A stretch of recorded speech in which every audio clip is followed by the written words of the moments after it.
manera como injertos, como trasplante de tejidos, o diríamos mejor dicho, autotrasplante de tejidos, son la piel, los tendones, la fascia, el hueso, especialmente el hueso esponjoso, cartílago, el pelo o el cabello, el tejido graso, pero básicamente como fragmentos o células, nervios y vasos, como las venas y las arterias, específicamente o más frecuentemente venas.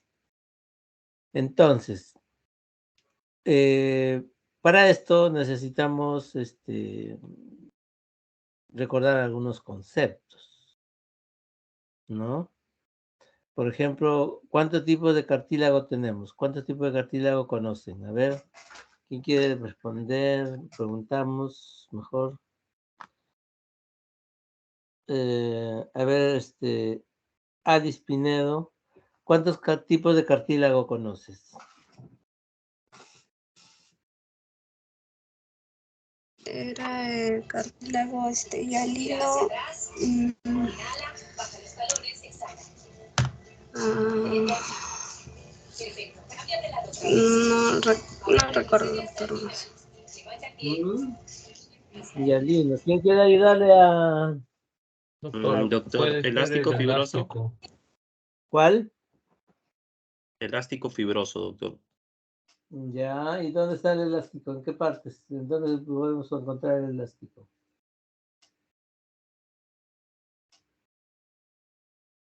Doctor, puede ser en el pabellón auricular. Ya, en el pabellón de la oreja, ¿dónde más? La epiglotis, doctor. En el epiglotis, ¿ya dónde más? Laringe. Ya, laringe. Bueno, podría ser laringe. En la ala de la nariz, en el ala de la nariz. Entonces hay un injerto que se toma de la oreja, del pabellón de la oreja, en todo su espesor, en una forma de un segmento triangular cuya base no exceda de 1 centímetro, o sea, de 10 milímetros, y se puede usar para reconstruir el ala nasal, porque es semejante. Es el único el único injerto compuesto que se conoce y que se usa cuando hay necesidad de reconstruir el ala nasal sin causar digamos, cicatrices en la cara, ¿no? Diríamos. Bueno, entonces, todos estos tejidos podemos usarlo como injertos o como trasplante de tejidos. De esto, lo más frecuentemente utilizado es la piel. Entonces, es importante que conozcamos un poco, recordemos un poco de la histología de la piel, cómo es la anatomía de la piel. La piel tiene dos partes, la dermis y la epidermis. La epidermis es la parte más superficial y constituye el 15% de todo el espesor de la piel. El otro 85% está formado por la dermis. Entonces, cuando uno toma piel completa o piel total o de espesor total, es que está incluyendo epidermis y dermis. En cambio, cuando uno toma piel parcial, solamente está incluyendo parte de la dermis más la epidermis. Por ende, hay que entender de que los injertos teóricamente están divididos en 3 tipos. Un injerto de espesor parcial fino, medio y delgado, y grueso, digamos. El fino o delgado prácticamente no se usa mucho porque no es muy funcional, no da buenos resultados. El medio es el que más se utiliza, con más frecuencia.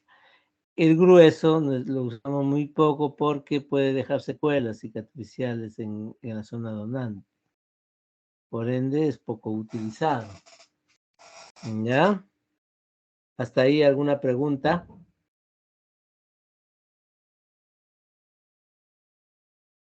Bueno, entonces, cuando uno toma piel parcial, ya la reepitelización de la zona donante se produce a través de los anexos de la piel. Entonces preguntamos,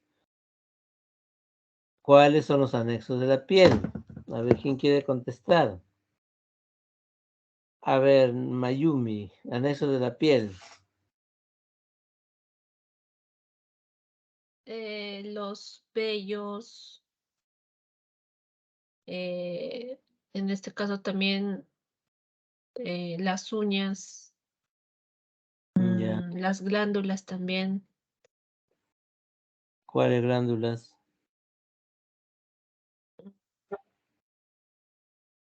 Bueno, las sudoríparas, ¿no? Que son más, las sebáceas también en la cara. Claro, en el esquema estamos viendo los anexos de la piel. Tenemos el folículo piloso, las glándulas sebáceas, las glándulas sudoríparas. Básicamente, los conductos excretores están formados por epitelio. Entonces, a partir de estos conductos es que se produce la reepitelización cuando uno toma piel parcial.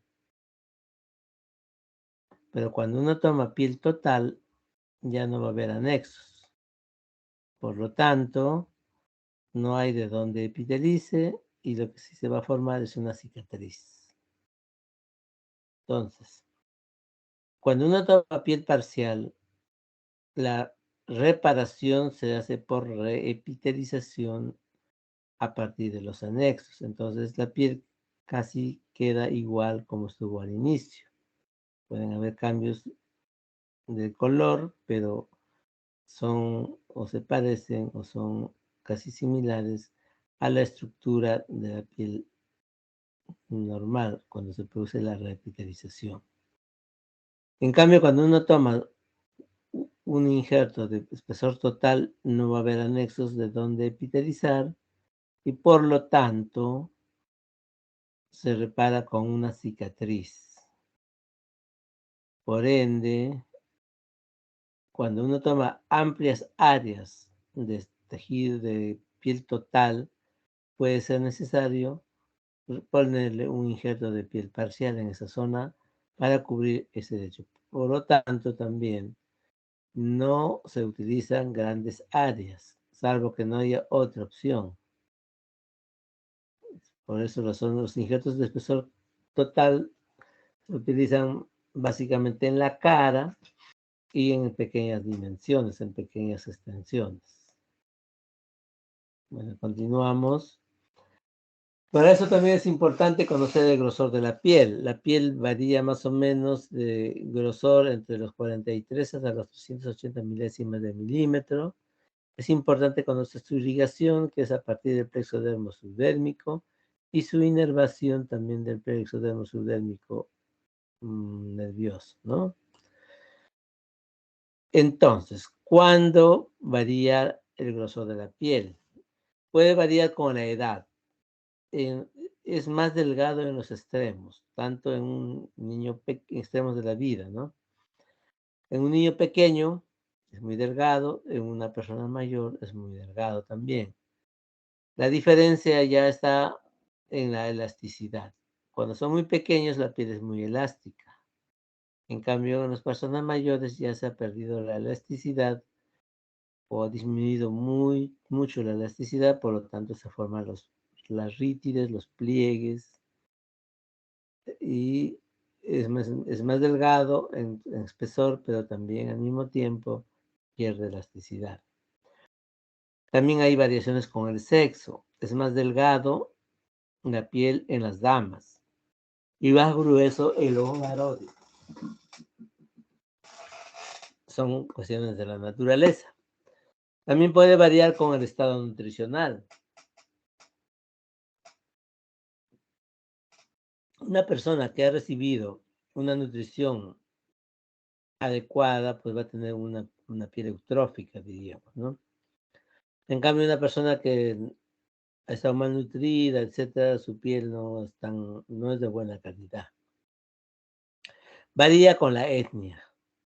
Es más gruesa en la etnia africana, en la etnia indoamericana, la asiática, y muy delgada en la etnia aria. Aquellas personas que se les ve rubicundas, coloradas, es porque su piel es delgada y encima no tienen casi pigmentos, como lo tendría una persona de la etnia negra. Entonces, lo que se trasluce a través de la piel es la hemoglobina, la vascularidad, la sangre que tenemos todos y que están pues cubiertos por la piel y los tejidos. Entonces, mientras más delgada la piel, mientras menos pigmentos hay, se va a dejar traslucir la hemoglobina y por lo tanto se les ve rubicundos en las personas. ¿Entendido? Bueno, entonces, según su composición, los injertos pueden ser simples o compuestos. Simples son aquellas donde se van a solamente estar compuestos de piel, grasa o cartílago o hueso, etc. Y solamente, como les había dicho, en relación al pabellón de la oreja y el ala nasal, se puede obtener del pabellón de la oreja un injerto compuesto, que va a estar constituido, como ustedes entenderán, de piel, célula subcutáneo, cartílago, célula subcutánea y piel. Felizmente el celular subcutáneo pues es muy tenue, muy delgadita y estamos casi solamente es piel y cartílago que está en su parte central. Entonces, como les había dicho, se puede tomar un segmento de un triangular con una base máxima de 1 milímetro para poder reconstruir el ala nasal del mismo paciente. ¿Entendido? Bueno, entonces, ¿qué es un injerto de piel?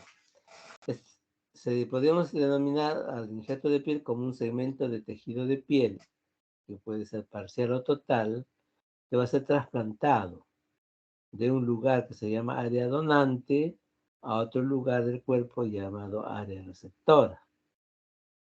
Y en todo momento va a estar desvinculado completamente de la zona donante. No va a haber nada que lo una. Entonces, este injerto también habíamos visto que podría ser de piel parcial y de piel total. Piel total es cuando se involucra a la piel en todo su espesor y piel parcial cuando está, se toma parcialmente como hemos visto en el esquema. Según su procedencia podemos dividir a los injertos en autoinjertos, que son del mismo paciente, homoinjertos, o también llamados aloinjertos cuando son de la misma especie, y heteroinjertos o senoinjertos cuando proceden de especies distintas. Entonces, los homoinjertos, en el caso de nosotros, pueden ser procedentes de donante cadavérico o de donante vivo también. Y los heteroinjertos, lo que usamos en nuestro medio o usábamos es la piel de cerdo. En otros lugares pueden utilizar la piel de rana, dicen algunos, pero en Brasil, por ejemplo, utilizan la piel de tilapia. Entonces,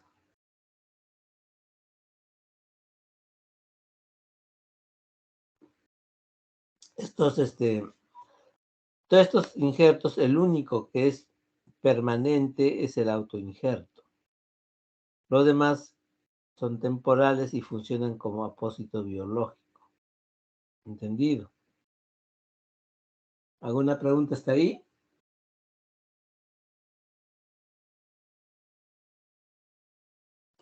Doctor, ¿no hay diferencia entre la tilapia en la rana y aquí en el Perú creo que es en el cerdo, ¿no? No hay diferencia, ¿no, doctor? Claro que hay diferencia, porque uno es de cerdo y el otro es de pez. En el paciente, en su evolución, En cuanto a la función, no hay mayor diferencia aparentemente, aunque no tenemos experiencia con el uso de tilapia. Nunca lo hemos usado. De piel de cerdo, sí, generalmente se puede haber 3 tipos de injerto de piel. Uno es fresco, que se toma el paciente, digamos, artesanalmente, es lo que se hacía hace muchos años. Se tomaba con un dermatomo la piel del cerdo, se guardaba en frascos con glicerina, antibióticos, etc., y después se usaba. Después aparecieron los injertos, los seno-injertos de cerdo en el Hospital del Niño, lo hacían en el Banco de Tejidos. Era un injerto de piel liofilizado, y posteriormente ya las casas comerciales empezaron a producirlo.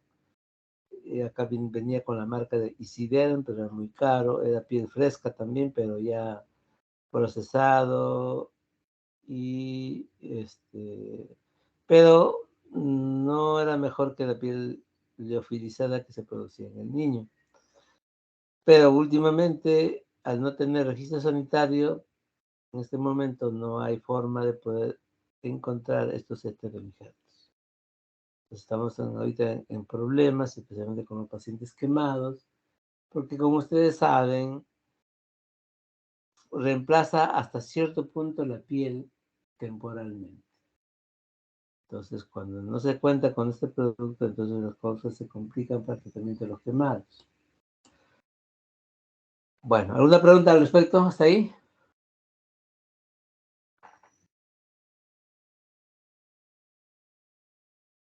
Bueno, continuamos. Entonces, cuando se trata de injertos, bueno, cuando se trata de injertos de piel parcial, las áreas donantes de preferencia son los muslos, las zonas laterales, la espalda, la piel cabelluda. Esto se usa más que todo en los niños. Recuerden que en los niños el área corporal de la cabeza y el cuello representa casi más de la quinta parte de su superficie o área corporal. Y también, por lo tanto, se usa más en los niños, ¿no? Tiene ventajas, primero porque al tener muchos anexos revitaliza muy rápidamente. Segundo, está ubicado en la cabeza, que como les digo es la quinta parte de la superficie corporal del paciente, y finalmente al estar cubierto con el cabello, de haber alguna cicatriz, etcétera, alguna complicación de la zona donante, va a ser menos notorio, ¿no? También puede usarse las zonas internas de los brazos en aquellos casos de que se necesite piel para la parte, digamos, del miembro superior. En la relación a la piel total, las principales áreas donantes que podemos utilizar son los párpados, pero siempre y cuando haya piel redundante en los párpados. Por lo tanto, ustedes entenderán que no se puede obtener muy grandes injertos. Las zonas retroauriculares es las que más se usan en personas de edad mediana, porque está escondida, se parece un poco más a la parte de la cara, y también puede utilizarse piel de la zona inguinocrural, de la cara interna del brazo también, y en aquellos casos donde se necesita más extensión podemos utilizar el abdomen inferior, en la zona del hipogastrio. Entonces, esas son las zonas donantes de preferencia, ¿no? De piel total. ¿Qué condiciones debe tener la zona receptora? Para que una herida esté en condiciones de recibir un injerto de piel, tiene que tener buena irrigación. ¿Y cómo sabemos eso? Les había dicho en la clase de cicatrización, cuando hay un buen tejido de granulación. Este tejido de granulación, de repente vamos a tener un poco de tiempo para ver un video de los injertos de piel. Entonces podemos ver de que Cuando hay buen tejido de granulación, está en buenas condiciones de recibir injerto de piel. Cuando hay ausencia de tejido necrótico, por lo tanto, pues si hay tejido de granulación ya no va a haber tejido necrótico. Tampoco debería haber exudado purulento o pus. Recuerden, las heridas no secretan, las heridas drenan o exudan. No digan que secretan, la secreción es una función glandular.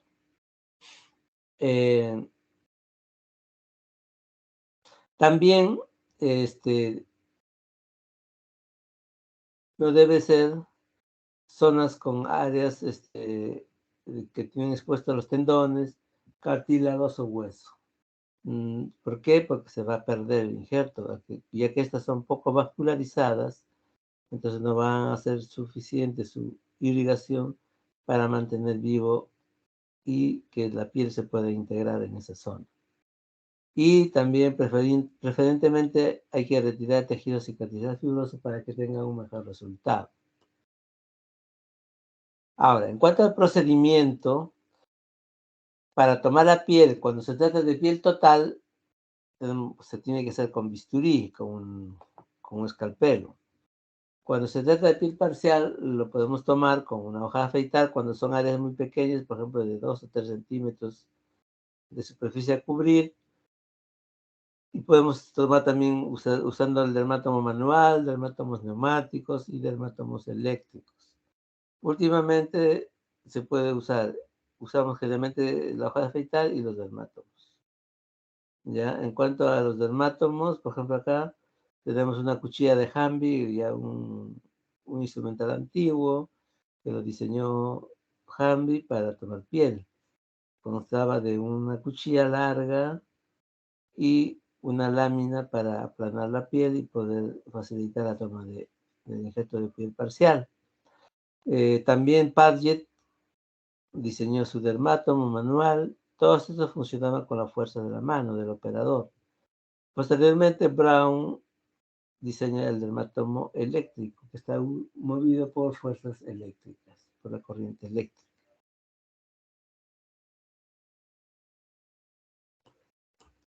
Últimamente ya hay incluso dermatomos que funcionan con pilas, con baterías. Bueno, entonces, ¿cómo es el procedimiento para hacer un injerto de piel parcial? Hay que elegir la zona donante, en primer lugar, de dónde vamos a tomar la piel. Segundo, se toma el injerto, ya hemos visto con hoja de afeitar o con dermátomo. Esto es importante, aislar la zona donante. Esta zona donante se comporta como si fuera una quemadura de segundo grado intermedio. ¿Y por qué es muy importante esto? Porque esta zona es una lesión que estamos causando nosotros. Y por tanto, si nosotros estamos causando la lesión, entonces tenemos que asegurarnos que esta zona donante evolucione satisfactoriamente sin ninguna complicación, porque si no podría incluso considerarse como una iatrogenia. Igualmente, después de esto hay que preparar el injerto. Hay varias maneras de hacerlo. Una es sobre una gasa, dependiendo del instrumental y los equipos con que se pueda contar. Y después se prepara la zona donante, desde la zona donde se va a recibir, o la zona receptora, y viene la fijación e inmovilización del injerto, y esto se hace con vendaje de gasa húmeda y vendaje elástico, e incluso en algunos casos puede usarse o necesitarse de hacer un apósito tipo Brown. Vamos a ver un apósito tipo Brown, es más o menos así. Por ejemplo, en esta zona de la nariz se ha retirado, por decir, una lesión, digamos, un carcinoma vasocelular, y se ha decidido hacer la reconstrucción con un injerto de piel total. Se coloca en el lecho el injerto, como ven en el esquema, se sutura en todo el borde y posteriormente se le coloca este apósito, que es el apósito tipo Brown. Como ustedes ven, está constituido por algodón y en la parte central el depósito original tenía plomo y lo aplicaban sobre el injerto y lo cosían haciendo presión en el lecho de la herida. De esta manera lograban que el injerto esté muy bien adherido, muy bien pegado al lecho de la herida. De esa forma se garantiza que no hay espacio muerto que pueda llenarse de plasma o de sangre y hacer que el injerto se pierda. Debe haber un íntimo contacto entre el injerto y la zona receptora. Entonces, al hacer esto, nosotros también procedemos a descubrir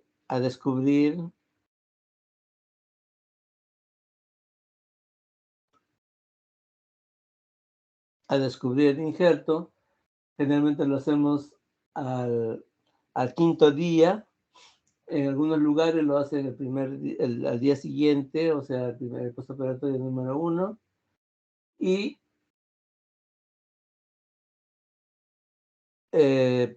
entonces, basado generalmente en cómo evolucionan estas lesiones o estos injertos. Por ejemplo, en el Almenara ellos descubren la de quemados al día siguiente.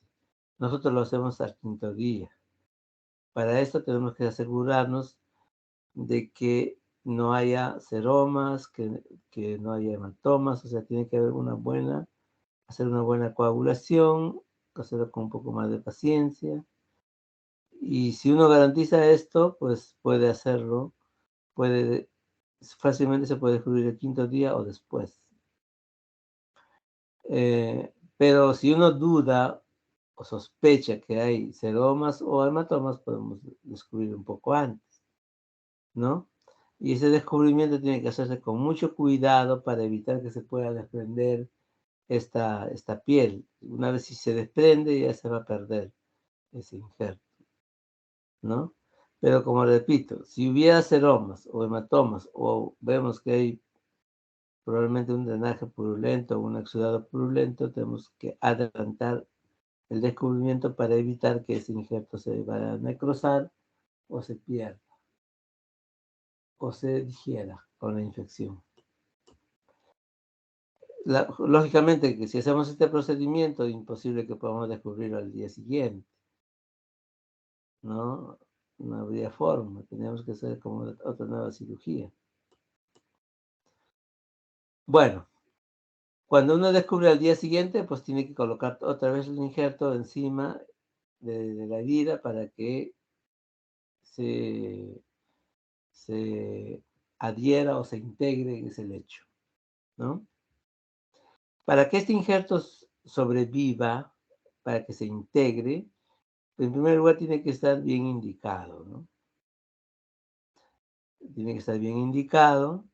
La piel debe ser de un grosor adecuado, especialmente para que la zona donante capitalice en buenas condiciones. Debe haber un buen lecho, ¿no? O sea, tiene que estar bien limpia, con buen tejido de granulación. Hay que fijar el injerto en la zona receptora, sin tensión para evitar el efecto carpa. Hay que inmovilizarlo para que no se mueva el injerto y pueda integrarse en la herida. Y por lo tanto hay que hacer una buena hemostasia y sobre todo asegurarnos de que no haya infección. Entonces, para esto es importante recordar cómo es la nutrición de los injertos. Los injertos en las primeras 48 horas se van a nutrir por inhibición plasmática. En las 48 horas, porque la vascularidad empieza más o menos entre el cuarto y el séptimo día. Se empiezan a formar como hemos visto en el proceso de cicatrización. Entonces, la vascularidad empieza a formarse entre el cuarto y el séptimo día. La anastomosis de los conductos linfáticos ocurre a partir del quinto día. Todo esto hace que el injerto pueda integrarse en su nuevo lugar. Cuando se trata de piel total, también tiene que estar bien indicado. Hay que seleccionar de dónde se va a tomar la piel total. Se procede a tomar la piel, como habíamos dicho, con bisturí. Y hay que cerrar la zona donante con sutura. El afrontamiento tiene que ser muy, muy preciso. Posteriormente se prepara la zona donde se va a colocar el injerto y se fija el injerto. En este caso, cuando se trata de piel total, sí o sí hay que hacer un afrontamiento vis a vis entre el injerto y el borde de la herida, porque si no va a facilitarse la formación de cicatrices hipertróficas o incluso queloides. El descubrimiento nosotros lo hacemos generalmente al séptimo día. Le damos un poco más de tiempo para que se integre en su nuevo lugar. Acá vemos una escara producto de una quemadura de tercer grado. Ya se ha retirado esa escara y ustedes ven cómo este tejido celular subcutáneo, a pesar de estar cubierto con crema, ya, con una crema de sulfato 19 plata, se deseca por efecto de su exposición al medio ambiente. Por lo tanto, cuando tengamos estas escaras secas sin signos de infección, puede quedarse ahí, que se vaya levantando solo, no hay apuro para levantarlo, así que no tenemos cómo cubrirlo rápidamente. ¿Ya?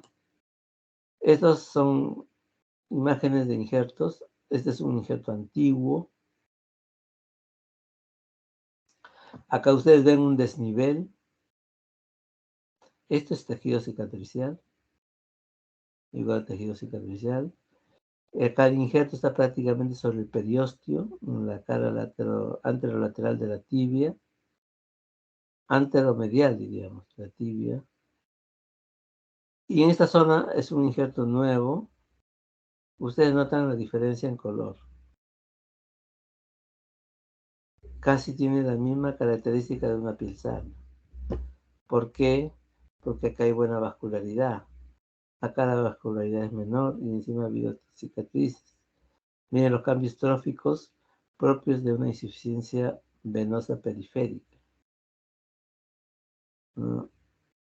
Otro punto importante es que una zona que se ha injertado, como ustedes ven, no se ha hecho un injerto de piel total, sino de piel parcial. Y por lo tanto, esta zona no tiene anexos.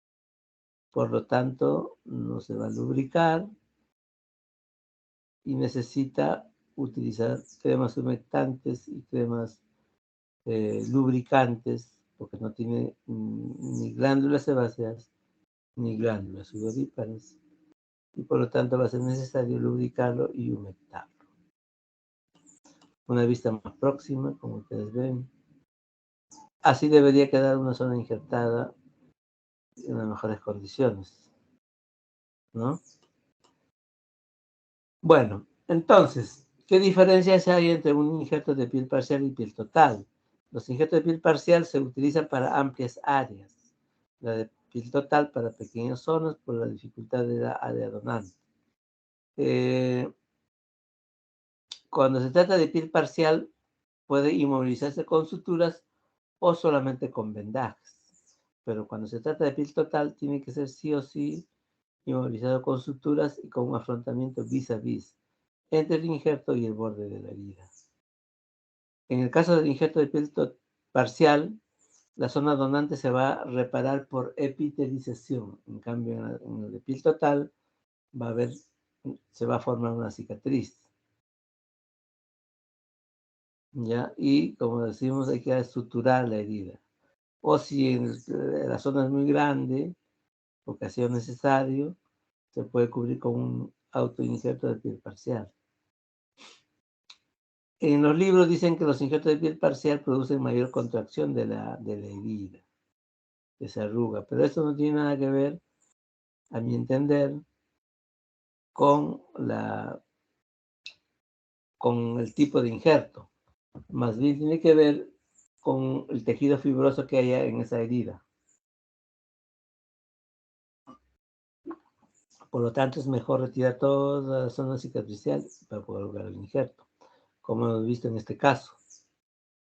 Este caso es un caso típico de que acá no hay contracción, más bien está un poco abombado todavía, no está contraído. Y esto sí es importante, los injertos de piel parcial tienen un aspecto menos estético que un injerto de piel total. Por eso los injertos de piel total están más indicados para usarse en cara. Bien. ¿Qué otros tipos de injertos puede hacerse? Pues puede usarse tendones, puede usarse hueso, especialmente decíamos el esponjoso, cartílagos. Para, por ejemplo, reconstruir el pabellón de la oreja se puede usar cartílago elástico. La fascia, se puede también injertar dermis, nervios, venas, arterias, etc. Ahora, ¿se puede utilizar sustitutos de la piel? Claro, pero tiene que tener estas características. Por ejemplo, que no produzcan reacción al cuerpo extraño, que no produzcan hipersensibilidad, que no se modifique con los tejidos blandos, que sea químicamente inerte, no inducir cáncer, que pueda soportar esfuerzo y tensión, ser esterilizable y que pueda tomar la forma que uno desee que tome. Últimamente se está haciendo el cultivo de queratinocitos, pero todavía sus resultados dejan mucho que desear. Prácticamente se está haciendo un cultivo de una fila nada más de queratinocitos. Entonces no son muy eficientes. Va a tener que ser necesario utilizar sí o sí matriz dérmica, pues no cumple los parámetros de un injerto, ¿no? Ahorita hay varias marcas comerciales de piel artificial, pero es necesario siempre utilizar la matriz dérmica. Ahora, los homoinjertos que habíamos visto, los senoinjertos, el amios y los apósitos hidrocoloides son apósitos biológicos. Todos estos, especialmente los homoinjertos, los senoinjertos y también, bueno, el amios, son apósitos temporales, no son permanentes. ¿Entendido? El único permanente es el autotrasplante o autoinjerto de piel parcial. Eso es lo que podríamos hablar en relación a los injertos. ¿Preguntas? Doctor, una pregunta. Dentro de, usted mencionó dentro de los procedimientos para hacer estos injertos, era toma del área donante, toma de injertos. También no se podría incluir ahí, doctor, el examen que se hace para ver si es compatible o no compatible el injerto con la piel, o no es necesario, solamente se hace en la parte de órganos. ¿Hay alguno que sea arequipeño ahí? Una broma, ¿no? Los únicos que no se soportan, dice, son los arequipeños, ni ellos mismos se soportan, ¿no? Yo tengo amigos arequipeños, pero es una broma que siempre les hacen, ¿no? Por lo tanto, estamos hablando de autoinjertos, son injertos del mismo paciente. Por lo tanto, no tendría sentido hacer ninguna prueba histológica para ver si son compatibles o no, porque no creo que uno mismo se rechace. Ahora, los senoinjertos, los homoinjertos, necesariamente van a ser rechazados porque son de otra persona, de otra especie. Por eso se usan como apósitos biológicos temporales. Porque tiene ventajas. Porque aparte de que reemplaza la piel con su efecto mecánico de cubrir, induce, porque produce reacción inflamatoria de rechazo, induce la neoformación vascular. Entonces ayuda a que el tejido de granulación se forme más rápido. Esa es la ventaja también de los senoinjertos o de los homoinjertos. No sé si me has entendido, Mayumi. Sí, doctor, sí, entendí. Gracias. Ya. ¿Alguna otra pregunta? Doctor, una pregunta. ¿Y en los pacientes diabéticos o en los pacientes con AR, ¿no? Con otras enfermedades metabólicas, ¿cómo hacemos eso? ¿Es igual? ¿Tenemos otros cuidados? El problema con los diabéticos y con los reumáticos y todo es que tienen problemas de irrigación periférica, especialmente cuando hay pie diabético. Entonces, en estos casos no hay tejido de granulación, no se forma tejido de granulación porque no hay buena vascularidad. Entonces, en estos casos, pues ir con pie de plomo y ver que buscar o inducir de alguna manera que se forme tejido de granulación.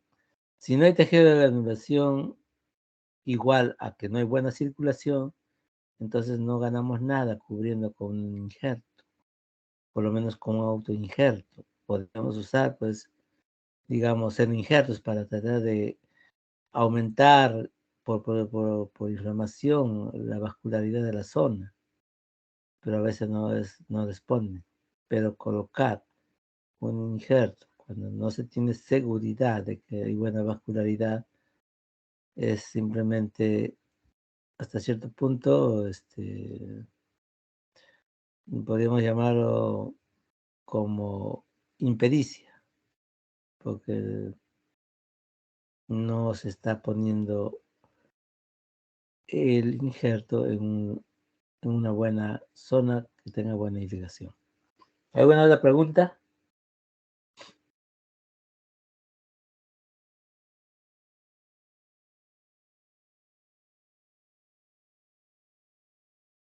Bueno, rápidamente pasamos o quieren ver un video. Mejor vemos, creo, un video, ¿no? Vemos un video de de los injertos, ¿ya?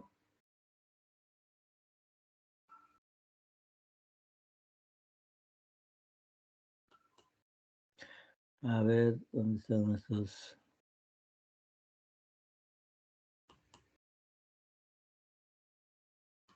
Ya, vamos a ver dos videos.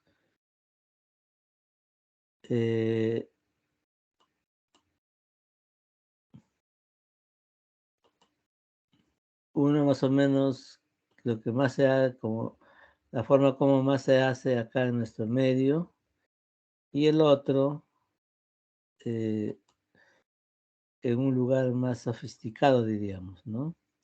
En un lugar con más recursos.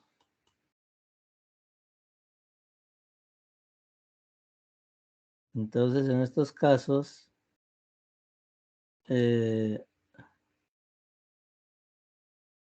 vamos a ver este video. Ya. Bueno, entonces, ¿dónde estamos?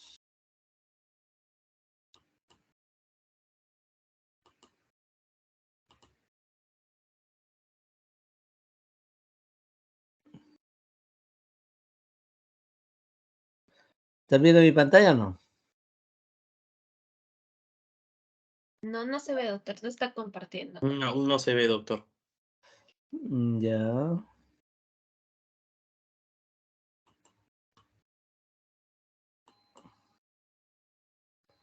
A ver, vamos a compartir.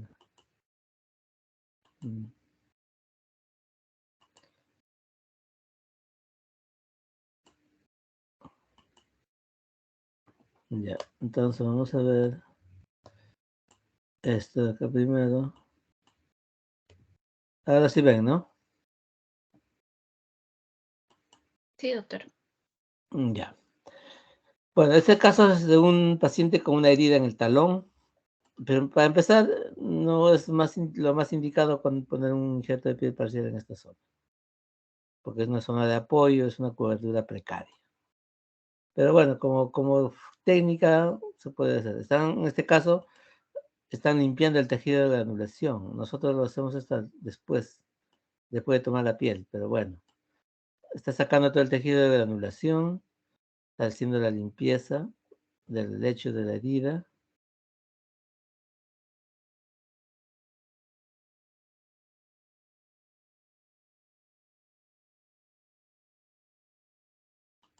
Va a tomar piel de la pierna, no es la zona más adecuada. Y le está colocando esta, digamos, parafina para lubricar un poco la zona por donde se va a deslizar el dermátomo.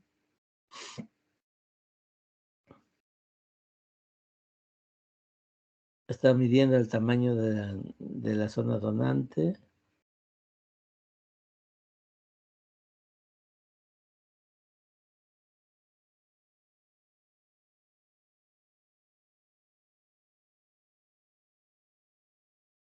Ese es un dermátomo eléctrico, por ejemplo, ¿no? Esta es la palanquita que mide el grosor del injerto que se va a tomar. Ahí se ve la graduación del grosor por micras.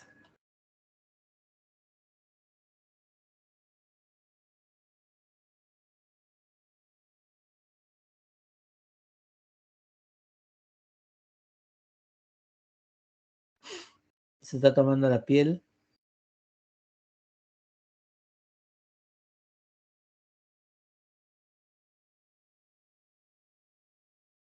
Habíamos dicho que es una zona donante, no es la mejor, por varias razones. No es una zona estéticamente aceptable, va a quedar una huella. Demora más en repitelizar, porque ustedes saben que la pierna tiene menos vascularidad que el muslo. La zona distal del cuerpo tiene menos irrigación. Por lo tanto, demoran más en repitelizar.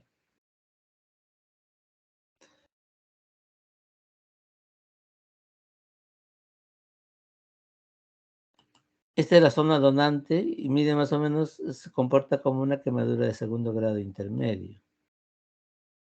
Y se repara por reepitelización. Acá está mal. El lecho donante no cicatriza, se reepiteliza. Acá no debe haber cicatriz. ¿Entendido? Y ahora está la piel que han tomado, se le ha colocado una gasa, se le ha hecho esas perforaciones para que drene el seroma y no se formen seromas o hematomas. Ya, ahora se va a colocar como un parche en esa zona del talón y se va a suturar con carbucrómico.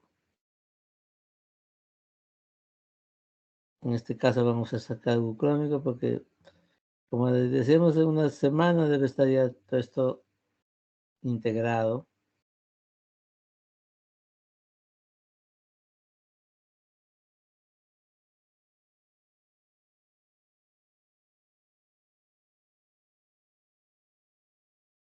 Doctor, ¿la sutura es con nylon? No, en este caso están usando un Bicril. No es necesario nylon, puede usar cualquiera. Básicamente es necesario acá suturar por la ubicación, porque a veces inmovilizar esta zona es un poco difícil por la forma de esa área, ¿no?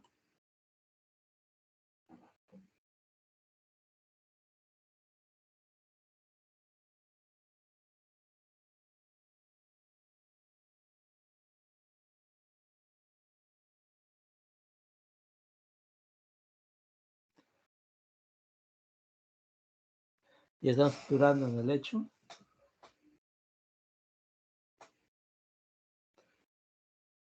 Y posteriormente Como ustedes van a ver, ya acá terminaron de suturar. Y ustedes notan acá, esas manchitas son depósitos de sangre. Entonces, por eso esas perforaciones pequeñas van a facilitar que cuando se le haga presión ahorita, antes de cubrirlo todo, van a eliminar todo ese contenido.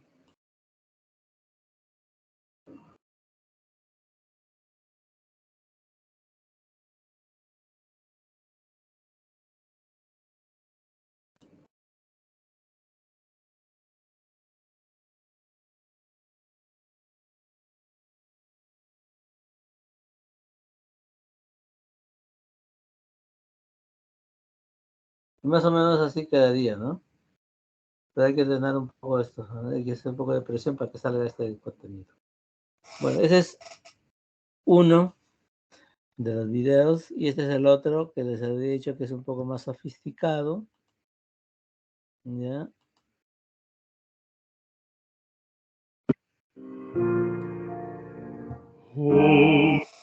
Ahora, acá miren, están tomando la medida de la herida que está en la pierna.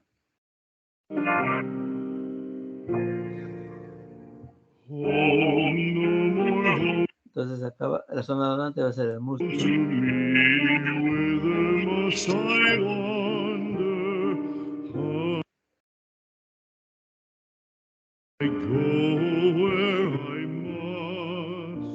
Entonces están tomando las medidas de la zona donante.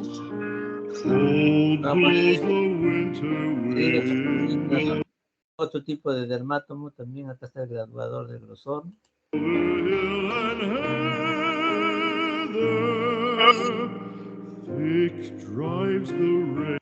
Esta es una marca Zimmer, ¿no? El dermátomo. Y esta lámina que ven ustedes acá va a ser el que va a graduar el ancho del injerto que se va a tomar. And my roof is in the dust. Loved of wise men was the shade of my roof tree. The true word of welcome was spoken in the door. Entonces ahí estamos tomando la piel, zona donante, igual que en el anterior, pero acá en el muslo. En esta zona ha sido la toma un poco más profunda, en esta zona un poco menos profunda. Primera diferencia. Acá se le está colocando una lámina de seno injerto para hacer que esto epitelice más rápido y en mejores condiciones.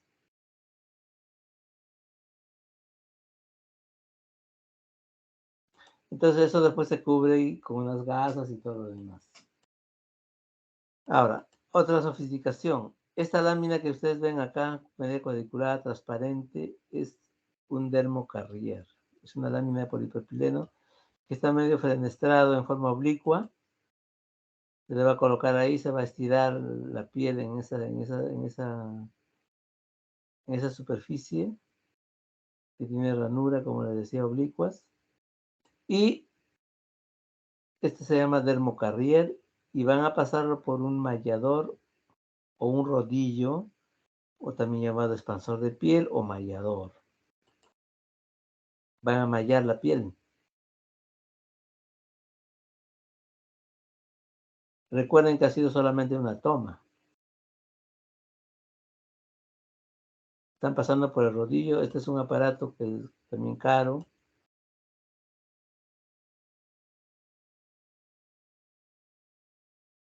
Ahora hay otros aparatos más sofisticados que dicen que son mejores, pero no tenemos experiencia todavía con esos. Ya, entonces ya tenemos la piel mallada. Se está colocando en la herida. Ustedes noten la incongruencia que hay entre el ancho del injerto y el ancho de la herida. Pero felizmente el largo sí es compatible. Y felizmente por el mallado van a suplir esta diferencia. Ahorita van a suturar con grapas, otra diferencia.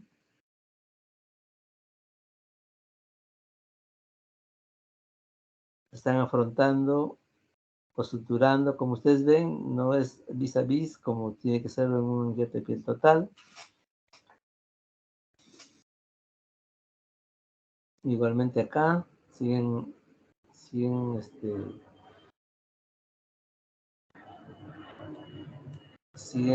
suturando con grapas. Miren, no es la unión vis a vis, solo lo aproximan prácticamente.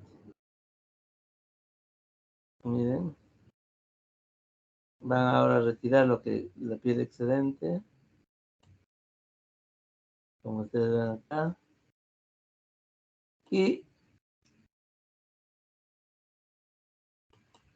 ya está la zona injertada con la piel mallada. Estas mallas ha hecho que pueda extenderse y cubrir más área. En segundo lugar, las perforaciones también hacen que no se deposite el plasma ni la sangre. Y otra sofisticación se está cubriendo con otro seno injerto. O sea, están poniendo un seno injerto encima del autoinjerto para que evolucionen en mejores condiciones, como apósito biológico. Otra sofisticación. Van a ponerle terapia de presión negativa para que el contacto entre la zona donante y el injerto sea muy íntimo y no haya posibilidad de que se forme un seroma o un hematoma. Está poniendo terapia de presión negativa. Estas son esponjas. Ya están sellando bien esto para que no se pierda el vacío.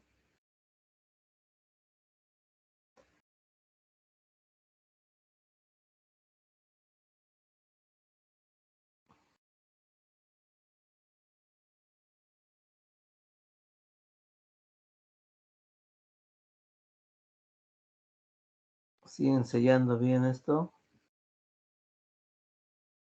para que funcione la terapia de presión negativa.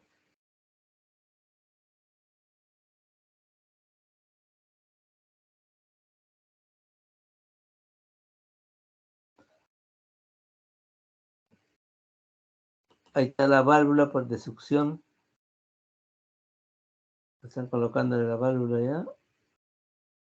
Y ahora van a aplicarle la presión. Miren cómo se va a adherir, se va a chupar, diríamos. Miren. Ya. Miren cómo es el efecto de la presión negativa, que esto se ha adherido bien profundamente con el hecho de la herida y tanto que ha formado hasta este escalón. Entonces, de esa forma, este aparatito es el que hace la succión y de esa forma pues se garantiza que el injerto esté sin moverse, bien fijo y bueno, se garantice pues que se va a integrar en un 100%. ¿Entendido? ¿Alguna pregunta?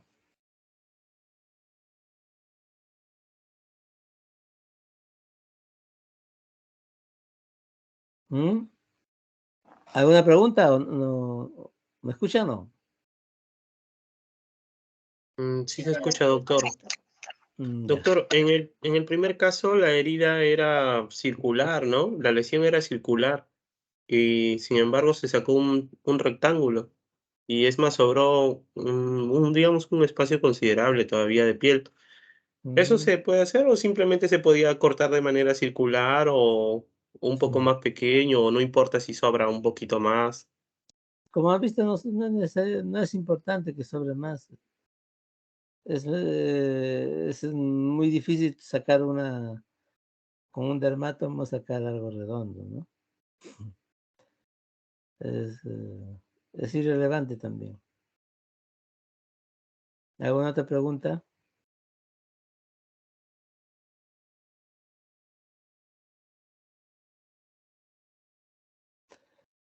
Bueno, pues entonces pasaremos ya a la parte de los colgajos. de la clase de colgajos de una vez. A ver, vamos a compartir la pantalla otra vez.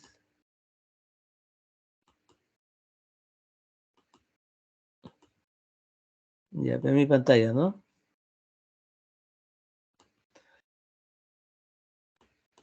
Sí se ve, doctor. Ya. Bueno, entonces, habíamos dicho que la cirugía plástica se basa en dos tipos de tratamiento: trasplante de tejidos y células y movilización de colgajos. Ahora vamos a ver la segunda parte, uso de colgajos. ¿Cuáles son los principios básicos de colgajos? Bueno, a ver.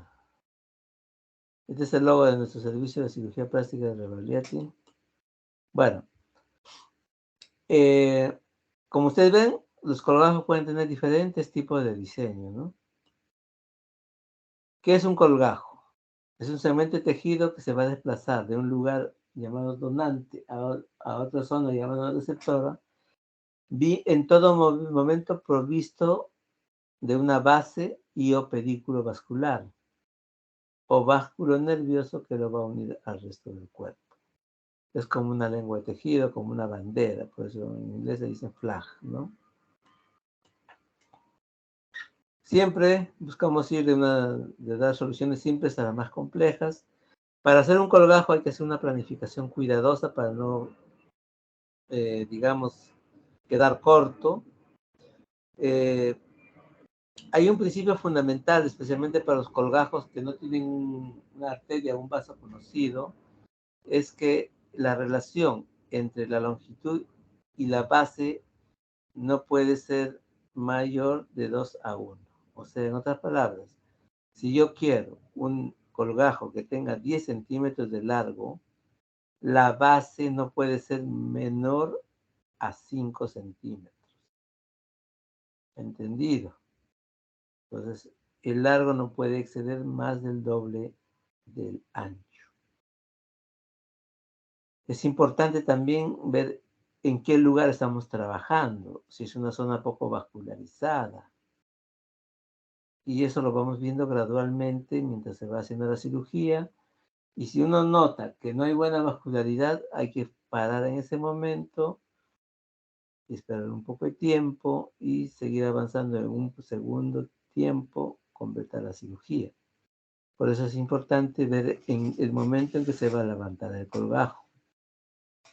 También es importante saber en qué zonas está actuando, como les decía, y sobre todo también evitar tensiones, infecciones de las zonas o en este colgajo cuando se hace la rotación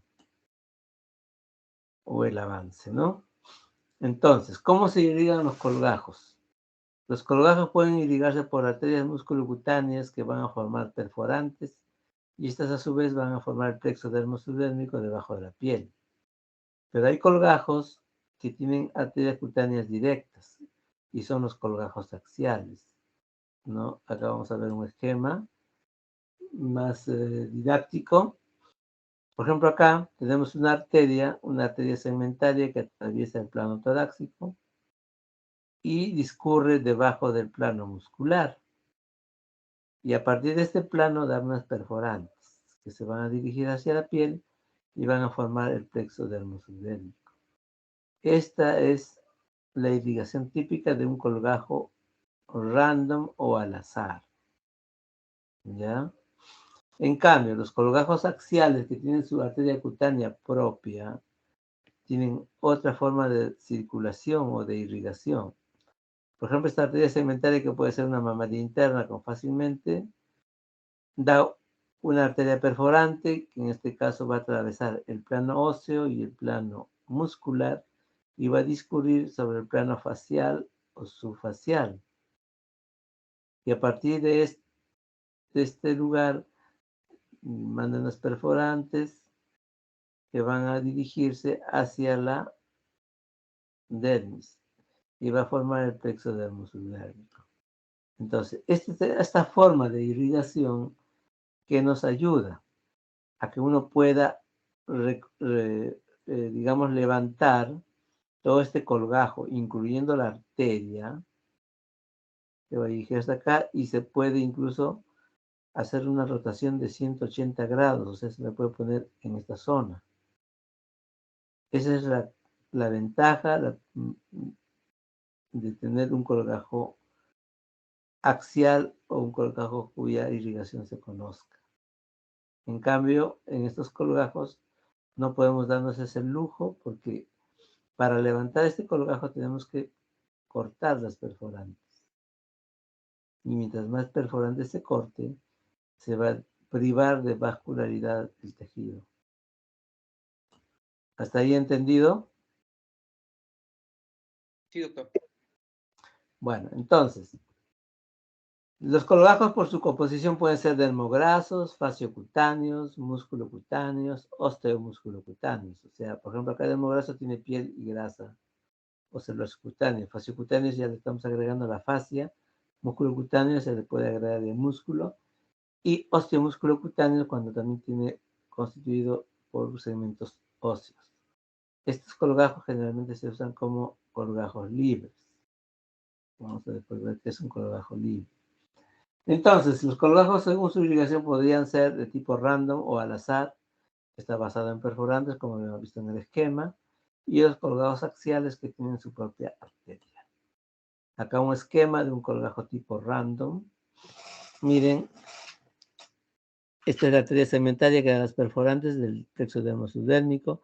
Entonces, si yo quiero levantar este colgajo dermograso, tengo que cortar las perforantes. Mientras más perforantes corte, esta zona de tejido va a tener menos irrigación, le va a llegar menos sangre. Lo que no ocurre con un colgajo axial. El colgajo axial yo lo puedo levantar incluyendo toda la arteria y no va a haber mayor sufrimiento en todo este colgajo. ¿Entendido?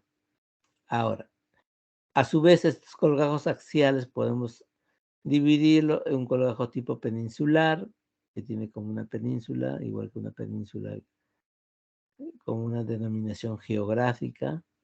Igualmente, un colgajo insular, que tiene como una isla. En este caso, la unión va a ser solamente por el pedículo vascular, ya no por la base, como en este caso sí, tiene toda la base completa. Y el colgajo libre, en cuyo caso se va a tener que seccionar incluso el pedículo,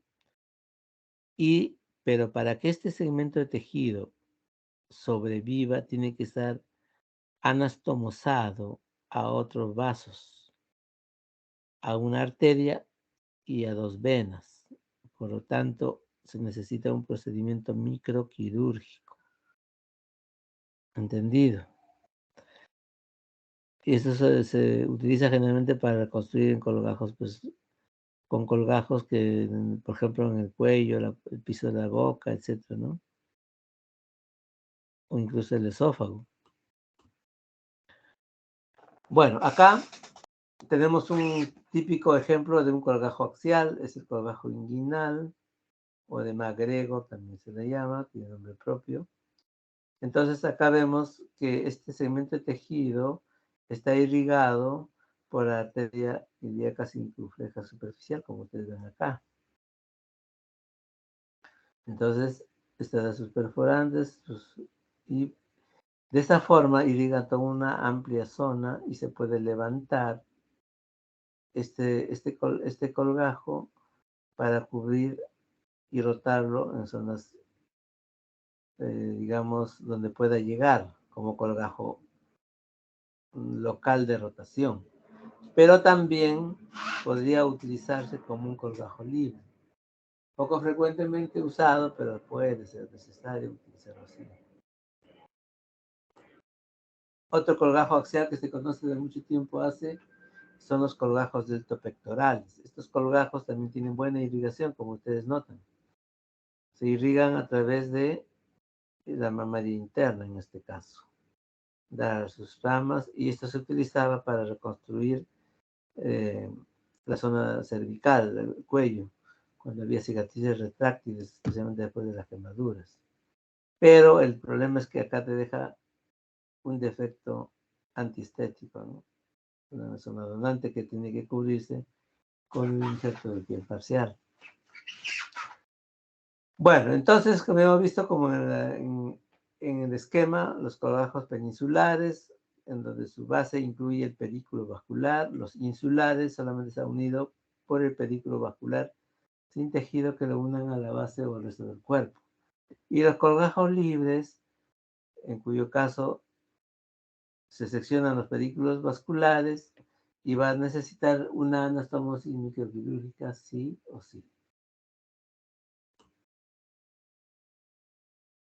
Los colgajos según el tiempo de rotación también podríamos dividir en colgajos de rotación, o sea, inmediatos, cuando la rotación se va a hacer en un solo tiempo.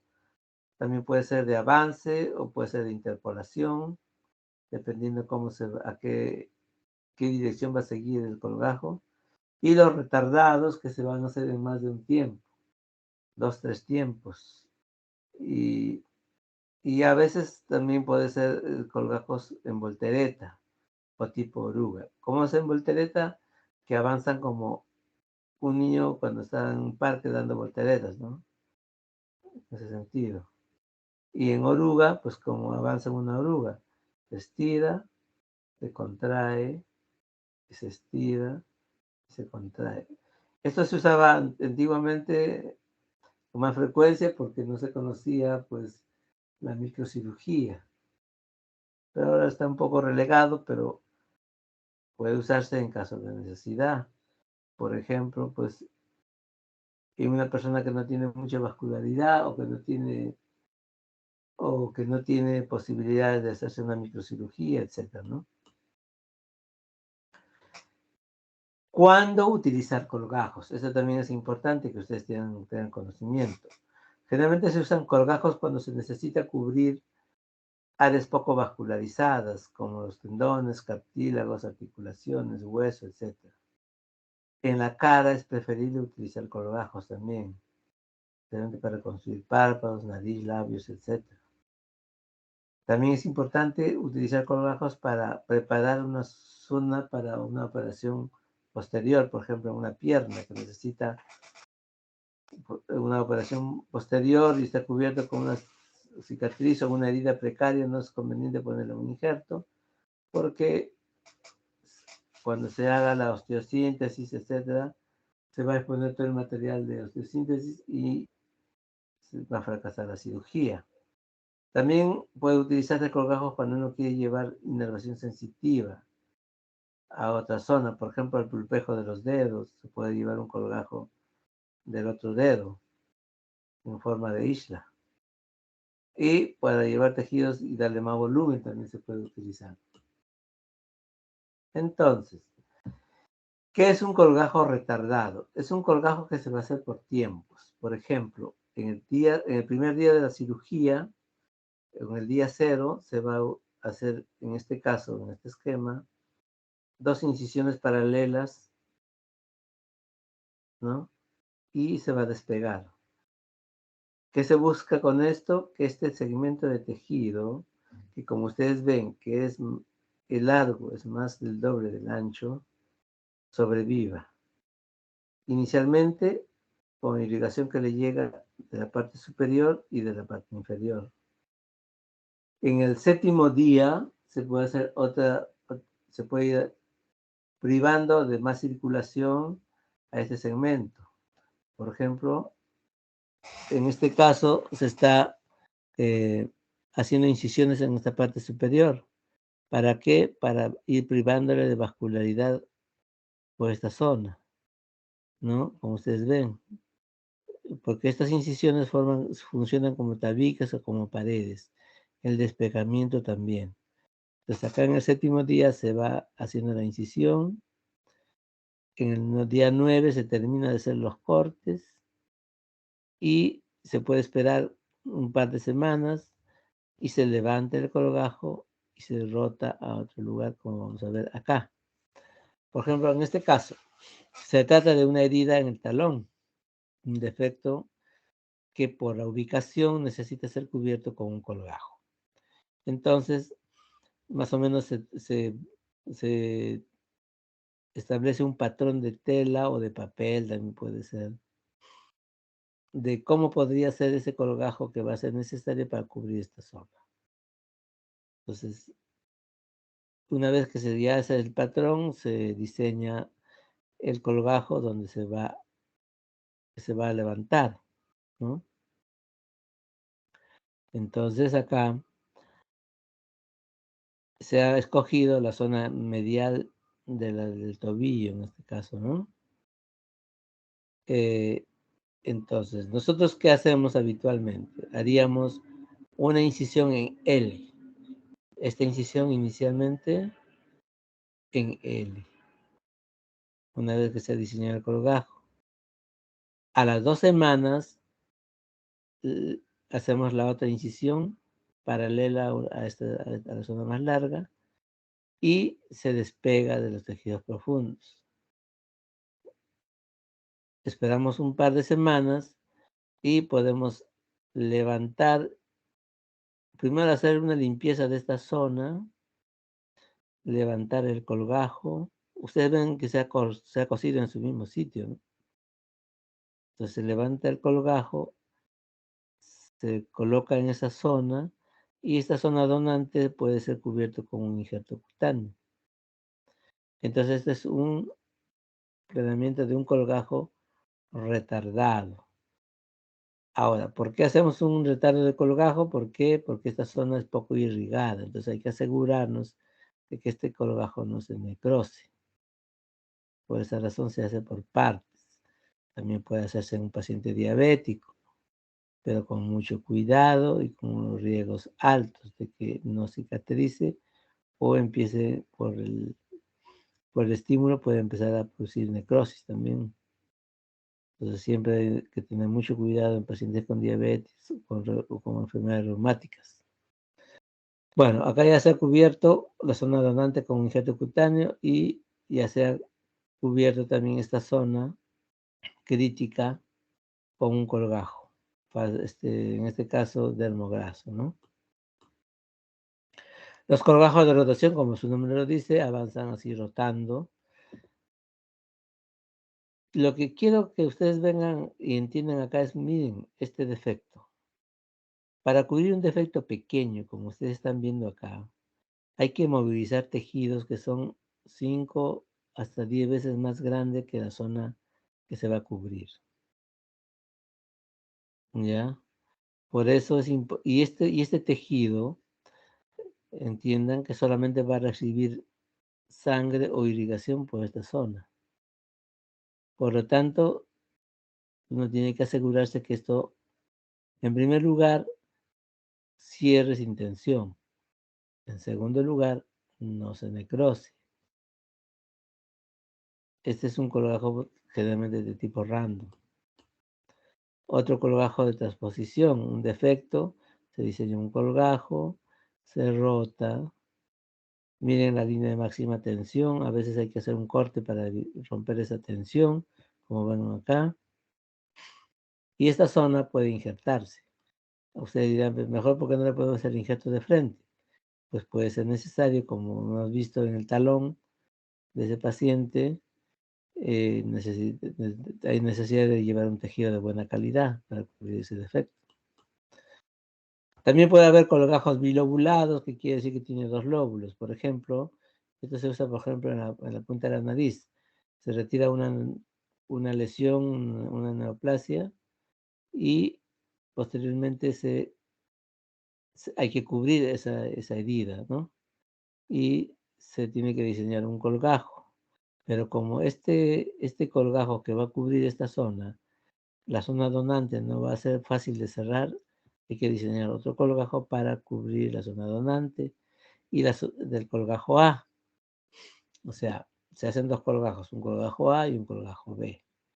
El colgajo A va a servir para cubrir esa zona, ese defecto que va a quedar después de levantar esa tumoración, por ejemplo, un carcinoma vasocelular. Entonces, con esto se cubre, pero esta zona hay que cubrir con este colgajo. Y más o menos el diseño final es este, ¿no? El colgajo A, el colgajo B, y la zona donante del colgajo B se va a afrontar. Así. Otro ejemplo de un colgajo bilobulado. Y el diseño es el mismo. Acá ustedes ven que se está retirando esta lesión y se usa este colgajo para cubrir esto y el 1 para cubrir el 2. Y esto generalmente, por ejemplo, puede hacerse en la punta de la nariz, donde el tejido es un poco móvil. Por lo tanto, va a ser necesario utilizar este tipo de colgajo bilobulado. Pueden haber triolobulados también. Acá tenemos otro colgajo, el colgajo de Limber, diseñado por Limber, que se utiliza generalmente en lesiones romboidales, como ustedes están viendo, un rombo regular de partes de bordes regulares, pero como es tejido blando se puede moldear un poco hasta cierto punto. Un rombo regular tiene dos ángulos, un ángulo mayor de 120 grados y un ángulo menor de 60 grados. Entonces, para diseñar el colgajo se traza una bisectriz del ángulo mayor y se prolonga esta bisectriz igualmente a uno de los lados. Ustedes saben que un rombo regular tiene todos los 4 lados iguales. Entonces, se prolonga la bisectriz a un tamaño igual que uno de los lados y desde ese punto se traza una paralela a uno de los bordes y más o menos el colgajo que se va a diseñar es este colgajo C, D', E', F. Una vez que se diseña el colgajo, se levanta el colgajo y el punto D' o el ángulo D' va a ir al punto B, como ustedes ven acá. El ángulo E' va a ir al punto A, como ustedes ven acá. Y esta zona, este borde DE y EF, como ustedes ven acá, DE y EF, se afrontan por aproximación. Entonces, finalmente el diseño es este. Es uno de los colgajos más versátiles que se puede utilizar cuando uno hace construcciones en cara, por ejemplo, ¿no? El Duformentel es algo similar con otros ángulos, nada más, un poco más complejo de hacerlo, pero la idea es la misma. Y los colgajos de avance. Estos colgajos de avance pueden ser de B a Y o de Y a B. Los colgajos de avance de B a Y se utilizan generalmente cuando, en este caso, en el esquema, falta tejido en sentido vertical. Entonces uno hace una B y por la misma tensión de los tejidos, estas se van a separar, el colgajo va a avanzar y uno puede afrontar de esta manera. Y al final va a tener un resultado en Y. Es un colgajo de avance de B a Y. El colgajo de avance de Y a B es al revés. Por ejemplo, en este caso, falta tejido en sentido horizontal.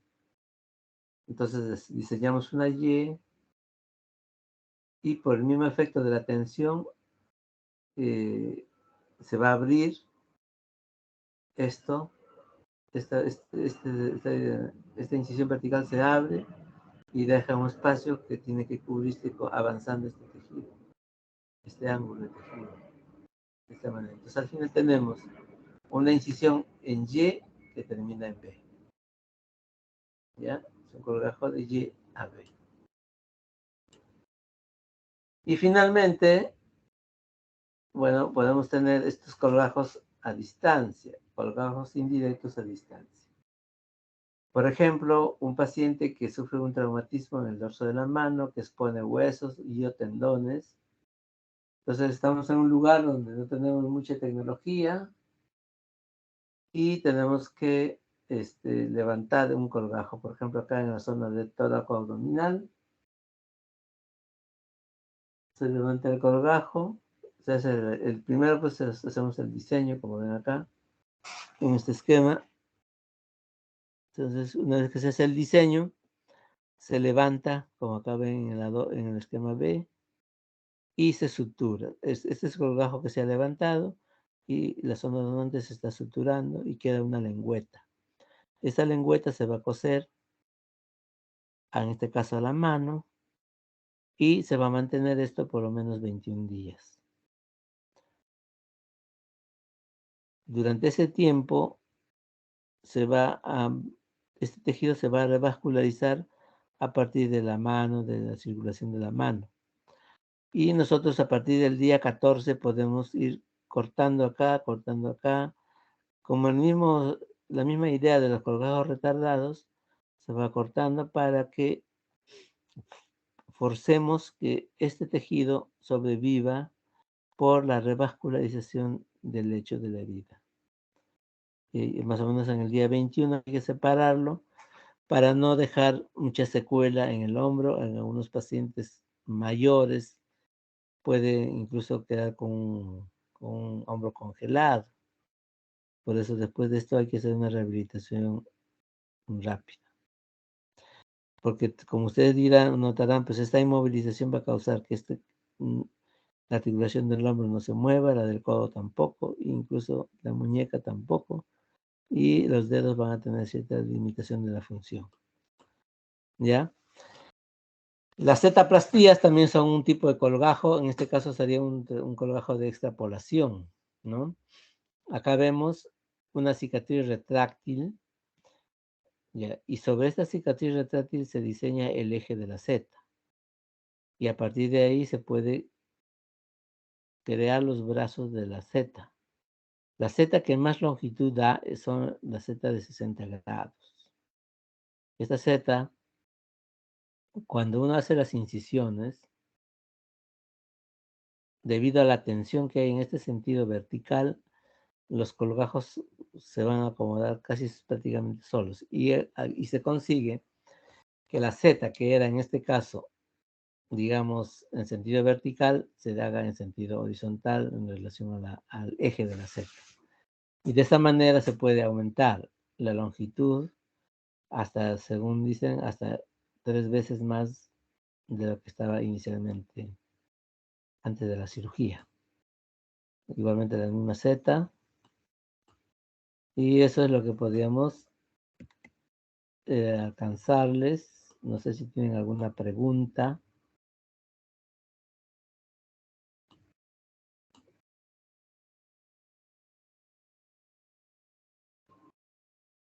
Doctor, en ese caso que mostró, casi en el último, en el que se metía como un bolsillo, la mano me recordó a una técnica, creo que ya no se usa, ¿no? De colocar la punta de la nariz con el codo para hacer reconstrucciones de la nariz en- con Bueno, colgajos antiguos, unas rinoplastías antiguas. claro, antes se hacía eso porque no se tenían las técnicas modernas. Pero en un caso donde no hay quien haga otra cosa, puede hacerse, pero hay que tener en cuenta que se está produciendo inmovilizaciones de las articulaciones. ¿Ya? Puede utilizarse de llegado al caso, pero no es ya ahora lo frecuente, ¿no?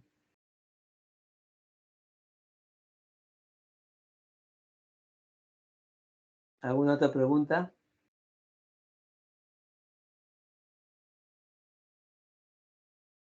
Doctor, ¿y qué, más que todo, cuidados, ¿no? Después de realizar el colgajo, no son importantes para tener un mejor resultado? Lo básico, pues, como había dicho al inicio, cuidar que no haya algún elemento que produzca disminución de la circulación en ese colgajo, que de por sí ya tiene poca vascularidad. Entonces, por ejemplo, no puede aplastarse ese colgajo, el pedículo, la base del pedículo o la base del colgajo no puede ser sujeto a presión. Entonces, todo eso va a garantizar que el colgajo no se negrose y que no esté a tensión tampoco. Si está a tensión, está muy estirado, lo más probable es que haya dehiscencia y necrosis también. Está bien, doctor. Gracias. Bueno, ¿Alguna otra pregunta?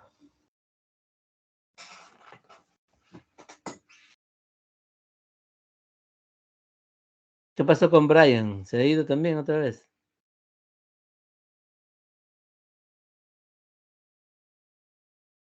¿Saben Seguro, algo? doctor. Sí, doctor, a veces el internet cuando está un poco bajo y la reunión lo saca. Seguro ahorita está ingresando nuevamente. Bueno, pues ya hemos terminado entonces con esta parte. Nos vemos mañana a las 8 de la mañana con la segunda parte. ¿Estamos? Mañana tienen un seminario ustedes y también una revista de quemaduras eléctricas, ¿no? Sí, doctor. Está bien. Ya. Entonces nos vemos mañana. Está bien, doctor. Gracias. Buenas noches. Gracias, Gracias, doctor. doctor. Gracias, Estudien, doctor. Hasta lean. mañana.